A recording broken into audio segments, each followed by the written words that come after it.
A'r byd ar flaenau'n bysedd, mae'n anodd canolbwyntio ar bethau eraill weithiau. Ac mewn ysgolion, mae llawer yn teimlo ers tro bod hynny'n broblem. Dyna pam bod ysgol Dyffryn Conwy yn Llanrwst yn defnyddio'r bagiau bach llwyd yma i bob disgybl gadw i ffôn o'r golwg dan glo yn ystod y dydd. Oedd y reit anodd yn dechrau bod fi methu mynd ar ffôn fi amser cinio felly, ond dwi dod arfer iddo fo wan am fatha arferiad o'i ffôn fi'n pouch. Weithiau dwi fatha, dwi'n rili angen ffôn fi.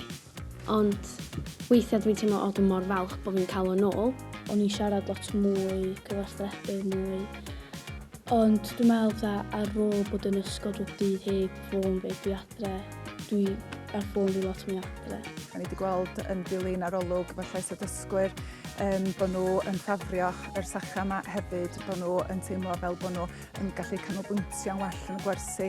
O'r gogledd i'r de, mae rheolau ar ddefnydd ffonau clyfar yn wahanol o ysgol i ysgol. Draw ymlaen y Gwent, mae rhai cynghorwyr eisiau gwahardd ffonau ym mhob ysgol ar draws y sir, ond i bai bod yna achos arbennig. Swn i'n dweud bod o'n de facto ban.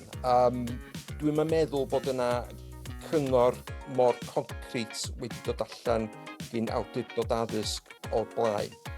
A hithen flwyddyn ysgol newydd, mae rhai'n gyrchwyr yn teimlo bod angen i Lywodraeth Cymru ddangos mwy o arweiniad.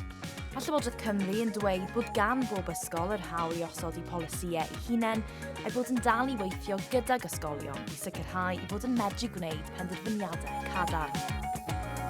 O'r sgrin fach i'r stafell ddosbarth, mae'r trafod yn parhau am ddefnydd ffonau symudol yn yr ysgol.